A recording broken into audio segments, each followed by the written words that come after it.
What's good? Welcome back to Controls Wild Invitational, #1 for the North American server. So now what's going to be going down is we're going to move into the second semifinal of the day. So it's going to be Hazer versus Roffle. Again, Roffle banned Hazer's Mage, and Hazer has banned Roffle's Shaman. So we're not going to be seeing Edgar Shaman or Reno Mage at all. We will be seeing 2 Recruit Paladins this set, though. That's kind of cool. Something that we didn't get to see last set. We'll be seeing 2 different variations of Aggro Druid as well. We'll be seeing Roffle's Egg Druid, and we'll be seeing Hazer's Hobgoblin Druid. Should be pretty nice. And we're going to be seeing the 2 different lists the players brought is Hazer opted to bring Keleseth Rogue, and Roffle opted to bring a Zulok list. So there's going to be the 2 different decks. It looks like they're hopping in games, so I'm going to begin spectating now. And we're good to go. So Hazer with the Market Lotus is a great card. Haunted Creeper is also really good in the context of this matchup. Just being able to clear tokens off with it is awesome. You might even see a Crypt Lord keep here, but I definitely think Creeper and Market Lotus are going to be kept in hand. And for Roffle, Galactic Crawler and Mustard Battle are both looking good to me. You know, you Galactic Crawler, Bloodsail, Corsair, which Druid's almost always play in the first 2 turns. You're going to be pretty happy. Get that 3-4 on board and remove a minion. So I assume we're going to see Creeper and Market Lotus at least, maybe Crypt Lord keep from Hazer, and a Mustard Battle Galactic Crawler keep for Roffle. Roffle mulligans Stand Against Darkness and gets another one. Must like that card. And for Hazer, we've got the Coin Haunted Creeper and a Mark of Yisraj line, which is wonderful. Double Galactic Crawler for Roffle. Hazer had better not draw Bloodsail Corsair. Roffle doing his classic wait on turn 1, then pass. I think he's done this a lot of games we play, just to kind of make his opponent think that he might have a 1-drop for a little bit. I don't mind it, like it's a decent strat. Kind of like my games a little bit, maybe Hazer will read into it. Goes for the straightforward Coin Haunted Creeper line. I like it a lot.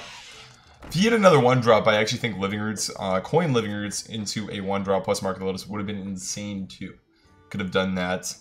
But Coin Creeper into Mark of Yisraj is great. It also curves into Living Roots into Mark of the Lotus, so I think it's a perfectly acceptable line. There's nothing wrong with it. For Roffle on 2, I think we're just going to see him play a Galactic Crawler here. I don't feel like Righteous Protector is really that great right now. Galactic Crawler trades favorably in a Haunted Creeper, so that's one of the pros of playing that for Roffle. Obviously, you lose Battlecry effect, but when you have 2 in hand, it's not a big deal. Hazer, very, very simple Mark of Yisraj. Great line with Aggro Druid is always just a Coin Creeper and then play the Mark right after.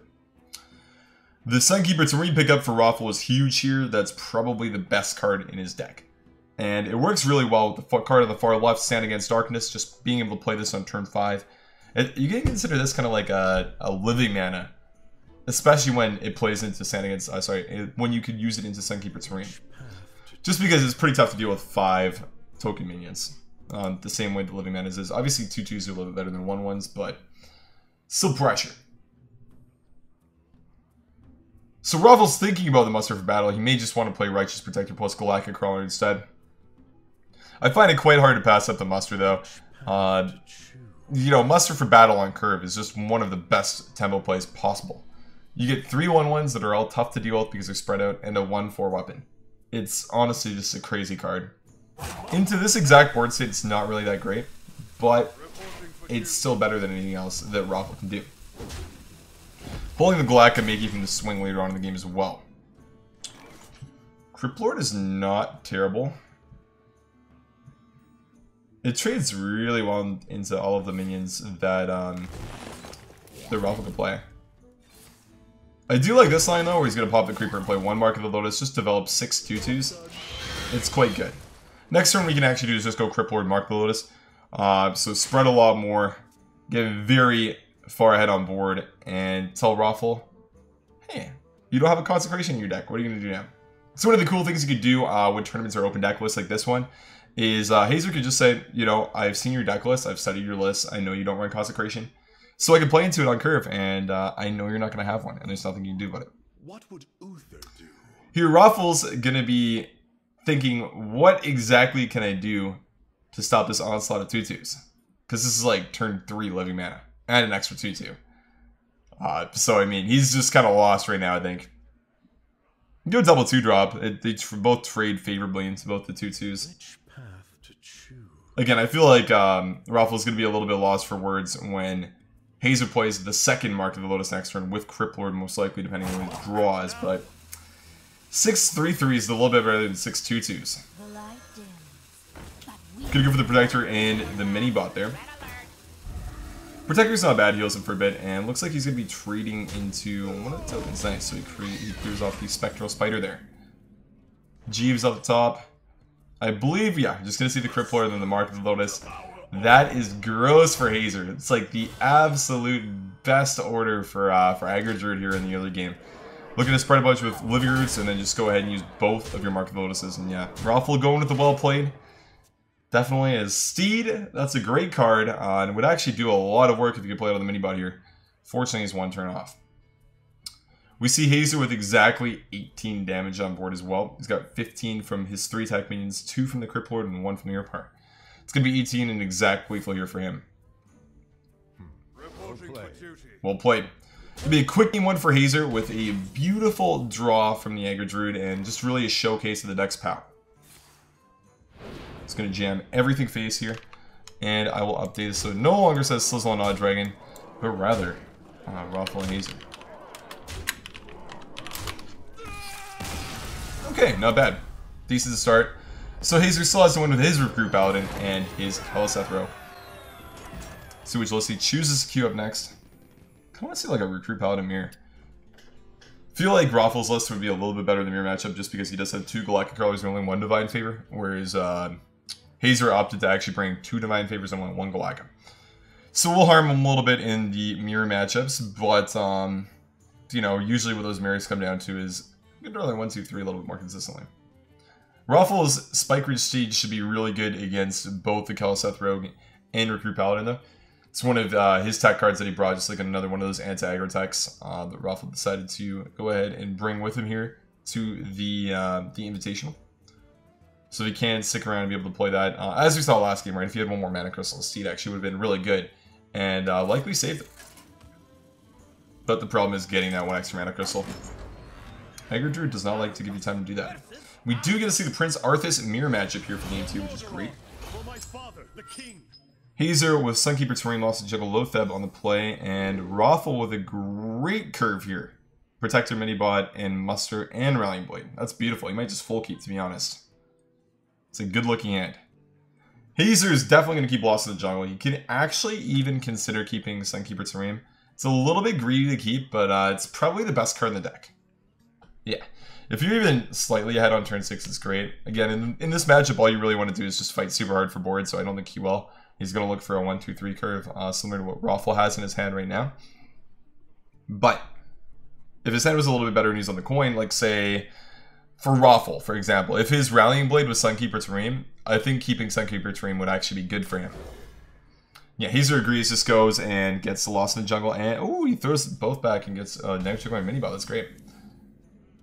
Picks up the Protector as well, so now Hazer has a 1, 2, 3 curve. He gets to go Righteous Protector, Shielded Mini-Bot, Knife Juggler plus Lost in the Jungle. Beautiful. So this is going to be great Paladin hand versus great Paladin hand. 1, 2, 3 against 1, 2, 3. Hazer is on the play though, so if he does pick up a 4-drop and can continue curving out for a little bit longer than Roffle, he'll be in a great spot. Roffle, however, with the Terrain, the Keeper of Ultimate pickup is going to really help him just continue curving out. Goes for the Juggler. I like that because it's protected here, and he's not going to bump Divine Shields. Yeah, it's actually a good play, I think. Just because he can go Mini-Bot plus Lost in the Jungle and get a little bit more value from the Juggler. The only downside on that is you don't really want to trade with the Knife Juggler. It makes sense into the 1-1 because you do get a favorable trade. In the case that your Juggles do not hit it. And Roffle looks like he's going to go for Mini-Bot. Could coin out something like Muster for battle as well, just to get a bunch of 1-1s on board. He's thinking about it. Even Rallying Blade's not bad here. If you coin Rallying Blade, you can trade into Hazer's Outrageous Protector, and then have a 2-2 into your opponent's Knife Juggler. Then follow up after you swing next turn with Rallying Blade again and play Muster for battle. Spread a lot more. And that would set up for Keeper of Ultimate on 4. However, with this line, it looks like he's going to go for Muster for battle on turn 3, or maybe even coin Keeper of Ultimate on turn 3, if he has anything on board and a favorable trade. The Knife Juggler is going in for Hazer. Oh man, gonna trade the first Righteous Protector off, play the second one. The second loss of the jungle pickup is absolutely disgusting here. Just demolished Roffle's board. That's the power of Juggler. It beats up on token minions pretty heavily. If you guys haven't been playing too long, Night Juggler actually used to be a 3-2 minion and was one of the best aggro cards in the game. I used to remember Leopard Gnome used to be a 2-1 as well. So 2 attack, 1 health, and Night Juggler used to be 3 attack, 2 health. Always play those in Hunter decks. Just great. Old Aggro Hunter was fun. The card's still strong enough in Recruit Paladin to be played as well because of all its bread. So you see there, you play Night Juggler on turn 2, turn 3. Summon 5 minions. That's 5 damage randomly, which is a lot. It usually ends up decimating your opponent's board, which it did there. Roffle having to go for the muster for battle here, try to get back in the game. Hazer, that Quartermaster pickup is going to be very tough for Roffle to deal with if he cannot clear a bunch of these recruits next turn. Assume he might even value trade with the Juggler. Yeah, he does. Just looking to keep his Silver Hand recruits alive. So we can get maximum value of Quartermaster, because that's really going to be great. The +2/2 on each one of those token minions is great. Buffing up the dudes is very, very good.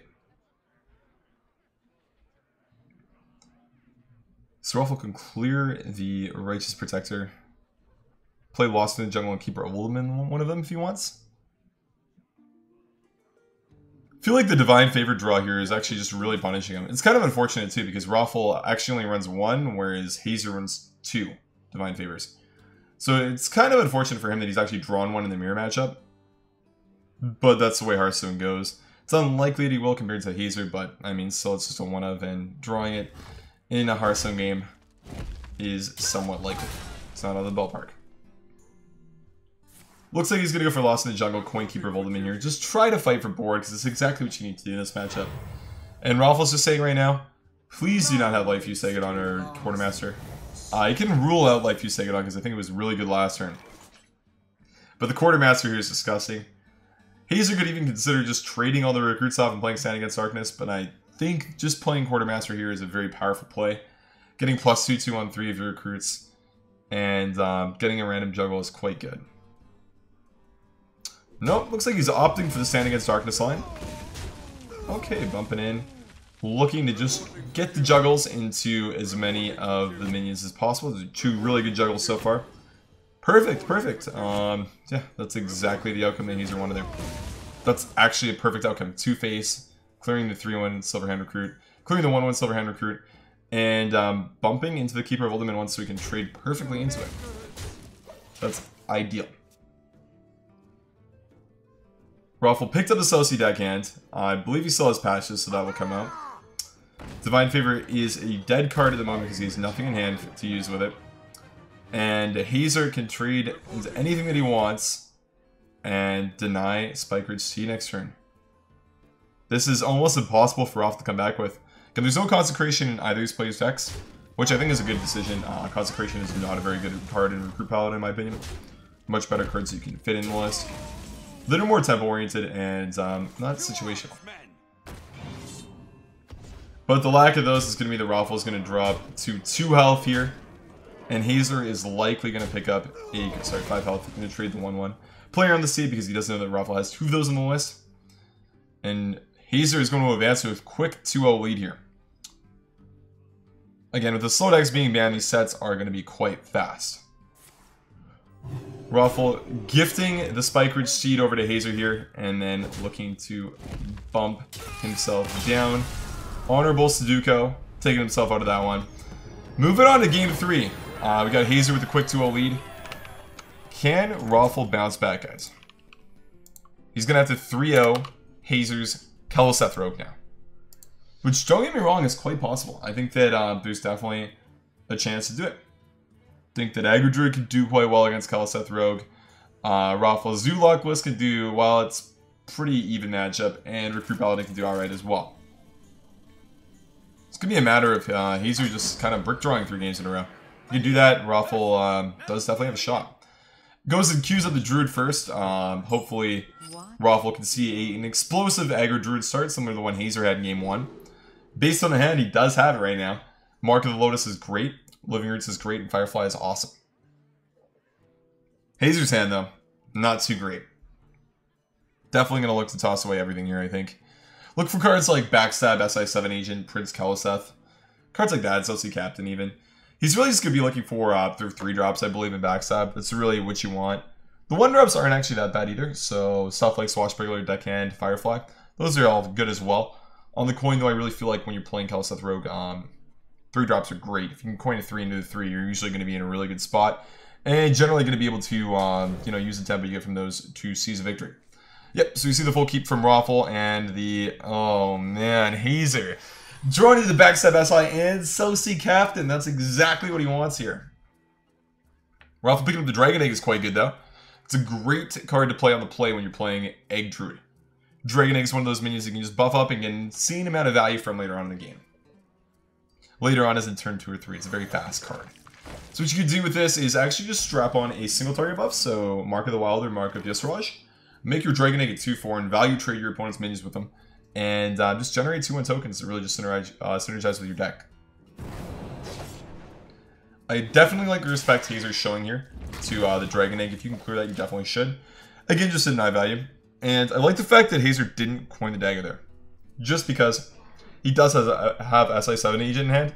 And even if Roffle goes ahead and uses an area of effect buff, SI7 Agent still clears the Black Dragon? Yeah, Black Whelp. Still clears the Black Whelp, because it only gets buffed to a 3/2. The Nervier pickup is actually quite appealing here, I think, for Roffle. Being able to just play that as well and then use an AoE buff on it is quite good. Unfortunately, though, Nervian Egg is a little bit slow, and Roffle does not have Mark of the Wild in hand. That's one of the cards that just guarantees that Nervian Egg is going to be cleared, which makes it a lot better to play. He does have Mark of the Lotus, though, but Roffle, I assume, knows that 1/3 minions in this matchup aren't really that great. Just because Temple Rogue's minions really just like start at 3/3 baseline, pass on 1 and 2-drop being Kalaseth, 1 drops being like Firefly and the Pirates. So they're only really good in the case that you do draw those. And it looks like Roffle kind of respects that and decides to actually just go ahead, spread a little bit, play the Mark of the Lotus, and just start going off of this board. He's going to be happy to use the coin SI7 Agent and probably a Shadow Step here. See if he does go for that. He might not have to. I mean, it's fine. You can, like... When does it get better, actually? So I assume with that, his hope is that SI7 will not be cleared. Because it's not really a good minion for Roffle to trade into anyways. I'm actually going to take a look at the deck list. So obviously, Shadow Step is great with Kalaseth. It's great with Dark Iron Skulker. That's a great tech card in this matchup for Hazer. What else is it good with? That's about it. I feel like SI7 Agent is probably going to be his best bet with that. But again, I think that just saying that Roffle does not have an AoE buff and will not trade into the SI7 Agent is fair enough. Like, it's definitely a decent bet. Because the trade won't be good even if Roffle has 1 AoE buff. This is not a bad turn with double Shadow Step here. You could trade SI7 Agent into the Living Root, Shadow Step it, play it again, clear another 2/2, and just go in with that. Looks like he's going to value trade the 1/2s instead. It's definitely a great play as well because Patches, when you Shadow Step it, is 0 mana. So you can just trade down the line here. Get value from Shadow Step, go ahead, and leave Roffle with just with one sapling, sorry. And looks like he's going to actually clear the sapling. Leave him with a Bloodseal Corsair and Patches. Fortunately for Roffle, though, he does get the Mark of the Wild pickup. It's going to force some trades here. Can get a little bit ahead on board. I almost feel like that's good on Nervian Egg. What he could do is just play Nervian Egg and Mark of the Wild to Nervian Egg, trade Patches into SI7 Agent, and go face for 1 with Bloodseal Corsair. That still forces a dagger or an extra ping from Hazer, and gives him a 4/4. It also means that Soci Captain, outside of another Soci Captain next turn, is going to be a 3/1. So then Roffle's hero power is actually going to get a lot of value. So I'd actually like to see that. Roffle opts to go for another line, just a full clear. This also is not bad. Utilize the hero power and hold the Nervian Egg. It's a little bit rough though. Getting value out of that card is going to be really tough now because Hazer doesn't have to trade into it, ever. Mark of the Wild is one of the only cards that can almost guarantee that you're going to get some value out of it. Hazer with the Deckhand pickup again. Patches has been played, so I assume he's just going to Dagger and pass here. Dagger pass. Okay. That's good. So, at this point in the game, oh, I was going to say Roffle really wants Jeeves or Living Mana. Just so he can refill his hand or develop a huge board. Picks up the second Mark of the Wild here. That is phenomenal. And Hazer, and we may see the first Prince Kaliseth today being played. We do. So that'll be played. I believe Cold Blood will come down and Jeeves will be cleared here. Or face. Face trade and then just draw 2. Not bad, not bad. Okay. Hazer says, hey, you're drawing a little bit. I want to too. Takes 2 draws here. Pretty good with Kaliseth because your minions are then buffed by +1/1 with Kaliseth's Blessing. Roffle picking up Mark of the Lotus. It's pretty good. It's the best play for him here. He's definitely going to play 3 cards. It's just a matter of which 3 cards. Most likely the 2 minions. What he could actually do is play Mark of the Wild on Jeeves here. Trade Prince Kaliseth and then develop Nerubian Egg and Haunted Creeper. Why is that play good? Because what it makes Hazer do is decide, do I want to clear Jeeves off? Or do I want to not attack and draw some more cards? And it's always one of those cool things you can do in Aggro Mirrors is just actually play Mark of the Wild on Jeeves or buff Jeeves up heavily. Looks like he's going to opt to play it on Nerubian Egg and just go face because getting the 4/4 is also really good. I think it's kind of a tough decision there, but Roffle goes and decides that he wants a 4/4. Just one of the neat things you can do in Aggro Druid. It's not really super intuitive with the whole Jeeves buff either, because you're like, well, I want to protect Jeeves. But sometimes, not protecting Jeeves is the best way to protect him. As your opponent will decide, hey, I actually want to draw cards. Here, the SX7 agent pickup is going to be really good because now Jeeves can be cleared by the SX7 agent's combo effect and Prince Kaliseth. And develops the Flame Elemental as well. Fortunately for Roffle, though, he 1 has second Jeeves and 2 has a lot of spread. 2 has 2 AoE buffs. Can trade Haunted Creeper off, buff up his Nerubian to a 5/5 so he can value trade an SX7 agent. Alternatively, you could also just go face. That would work as well. Because right now, I would say Roffle's really in the driver's seat. Hazer is definitely playing from behind, and he needs to find a way to not really, I wouldn't say crawl back into this one, but kind of just develop a board lead is what he needs to do at this point in the game. I like that the Creeper's being played, I think that's good. Power of the Wild here.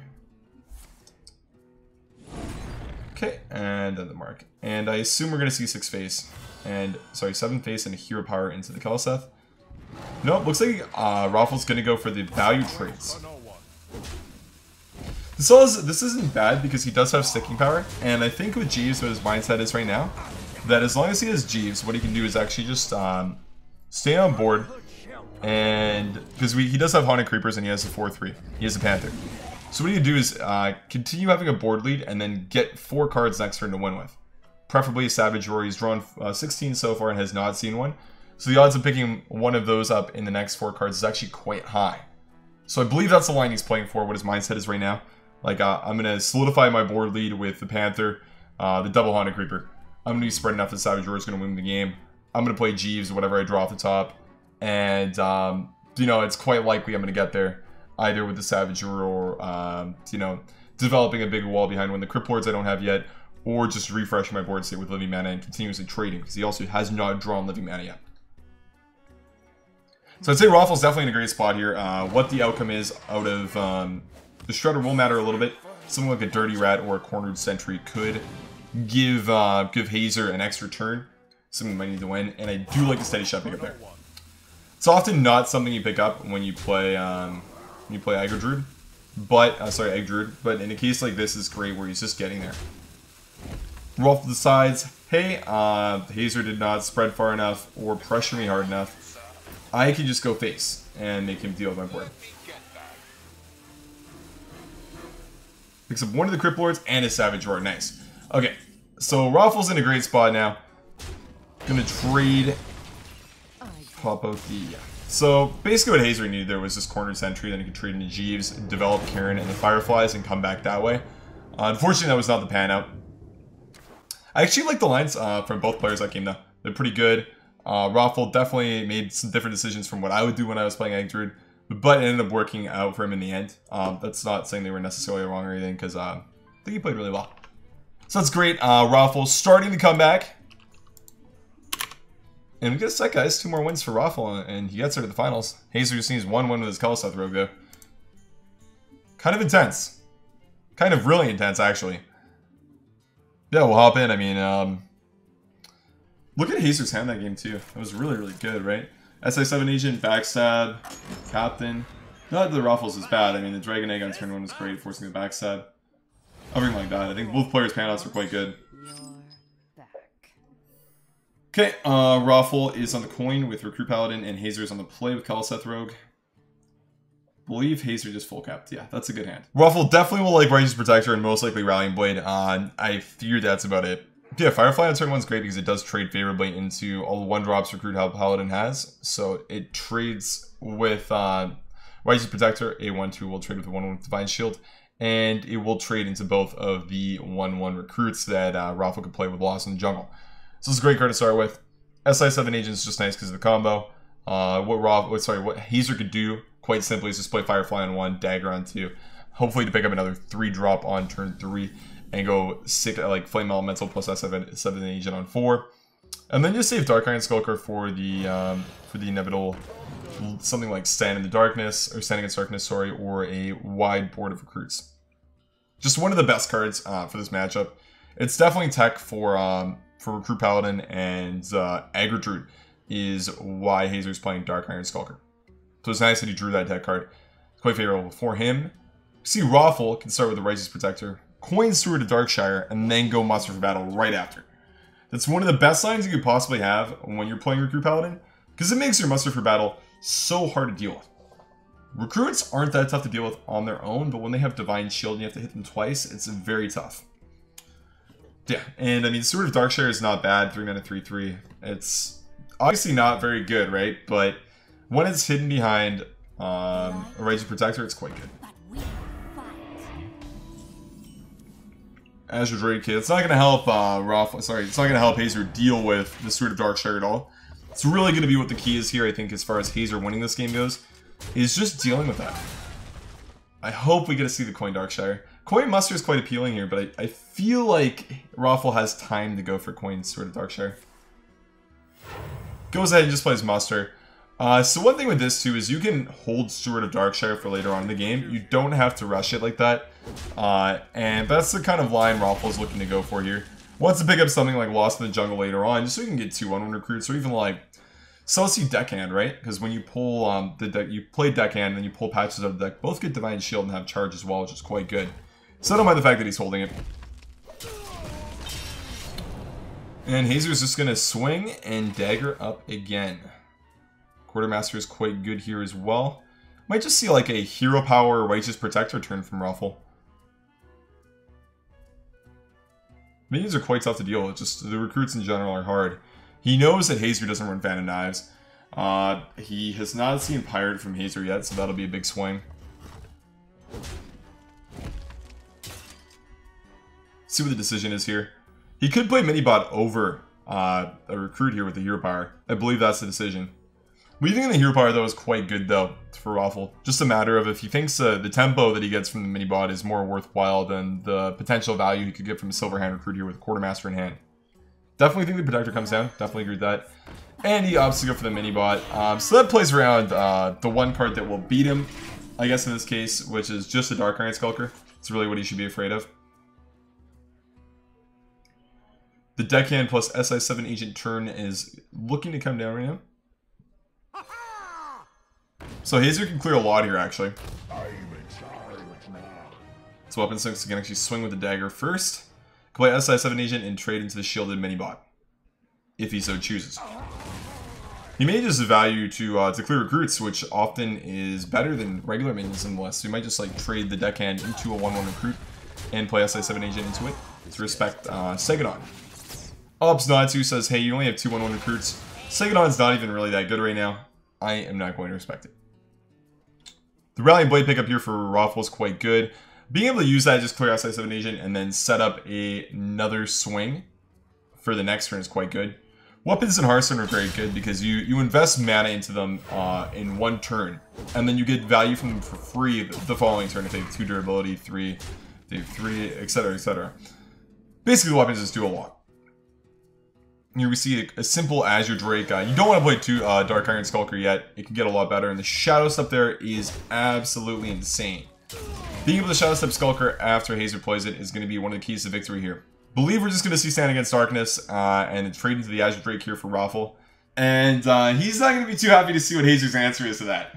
Because this is the exact reason he's got Skulker, and the reason why he kept it in his opening end, even though it's a 5-drop and he's on the play. Definitely getting rewarded for that decision, and again, it's one of the reasons why Open Deck List is great. You can see what Roffle's playing, make a good decision based on it, and he gets rewarded heavily for keeping the Skulker here. Going in, that sweet animation, Roffle just says, well played. He knows it's tough, man. It's tough. No target for Spikeridge Seed. That's been one of the problems for Roffle this series, is if he did have something for Seed to stick on, the card would be insane. Fortunately for him, though, he just hasn't. He's had nothing on turn 6 both times. With both the Recruit games, he's had a big board on turn 5, but Hazer's cleared it both times, going in turn 6 to play around that. Backstab, Steward of Darkshire. Double trade into it. Also just play Bone Mirror. Yeah, leave the one with Recruit up. Not too bad. See if he opts to trade into the Divine Shield. And then backstab. I like it. Clearing the board again for the whole Spikeridge Seed line is quite important. He's been hand tracking. He will know the one card on the far left has been in Roffle's hand for a long time. And at this point in the game, you can kind of assume that Spikeridge Seed. It's one of the more situational cards. It's either that or like Light Fuse Saga on Quartermaster. One of the cards that Roffle just would not be able to curve out with. So another thing these players are likely doing is hand tracking each other, trying to figure out exactly what cards are left in the hand. Again, I've allowed them to use deck tracker, so I have not banned that. Which does help a lot, because you have like a little icon with like it's been in your hand since X period of time. Which does help a lot when you're playing. We're also going to try to claw back in this with a little bit of a board here. Steward of Darkshire, Hero Power, plus Galactic Crawler. Unfortunately for him though, that's just cleared on board. Shadow Step Bone Mirror. Oh man. Shadow Step is so good in Rogue. It's actually insane. The Tempo Rogue decks right now are actually kind of interesting. They're just basically a bunch of really good neutral minions and some key rogue cards. Which end up being quite good. Stuff like Shadow Step, Backstab, SI7 Agent, Vile Spine, all great cards. Even like tech cards like Dark Iron Skulker in matchups like this. Or in the context of just best of 5 matches where you can tech your decks towards one certain matchup is very, very strong. I think this is a good example of tech cards done right as well. Just a Skulker with a heavy Aggro Druid expected feel and a little bit of Recruit Paladin has really paid off for Hazer. You just look at this set, right? Like the Dark Iron Skulker basically won in this game. Did not have an answer to the board there. You know, what would have happened is Roffle would have just played Quartermaster and the game would be completely different. But good tech here has really helped Hazer out and has allowed him to stabilize and solidify the victory here. Roffle could finally play Seed on turn 8. That's when the card is finally playable always, because you can use your Hero Power with it. Sometimes it's playable on 7 with Lost in the Jungle, so see deckhands. Cards like that, Races Protector. One fun thing is you can actually charge with Seed. Another cool thing you can do is actually wait until turn 7 with Sunkeeper Tareem and play Celsi Deckhand when you have a weapon equipped, and you'll get Patches and Deckhand if you have not played a Pirate already, or drawn Patches with Charge. So it's like 7 mana, deal 6 damage. Get 2/3/3s to charge. Go in. The trade mini bot plus Seed play. Yeah, you keep him alive. You can Vile Spine, trade. It's a little bit rough, man. Fortunately for Hazer, destroying minion goes through Divine Shield. Trade face, and that's going to be exact lethal here, I believe. Yep, exact lethal here for Hazer. He takes a set 3-1, moving on to the finals. This is going to be 3-1 for Hazer. Similar fashion to Odd Dragon's defeat over Slizzle, 3-1 victory. So that's good. We'll just go over the players again real quick, where to find them, and then take a short break and move into the finals, guys, assuming Odd Dragon is ready to go. I like the fact that the Fast Decks made it to the final, because I'm like a big Smork player myself. I like the really quick decks. So I'm pretty happy they're going to see like a lot of faster decks playing this format. Which is pretty sweet. So Hazer again, he finished Rank 1 Legend in October, so the finals of the Invitational is going to be a battle of players who both hit Rank 1 Legend multiple times and have finished Rank 1 Legend. Both of them. Hazer, most recently, right, he got the last rank 1 legend finish, but Odd Dragon's been there 3 times himself as well. So this will be a good set between these two, two guys that have got the #1 spot at the end of the season. Finished, have been #1 on the leaderboards, so it should be a pretty hype final. Again, Hazer's also qualified for the Wild Open, plays varsity basketball and volleyball. Check him out at Hazer03731110 on Twitter. Got the W there. And our other semifinalist, Roffle. So you can check him out at Roffle HS. And he's top 16 in the Wild Open Championship, and he streams at twitch.tv/RoffleHS. Go check him out, guys. He also has a website, Roffle.net, and writes for HS Top Decks. Really cool guy. Yeah, both these guys are awesome, and big congrats to Hazer for moving on to the finals, and thanks to Roffle for coming on. Congrats on semifinals, my man.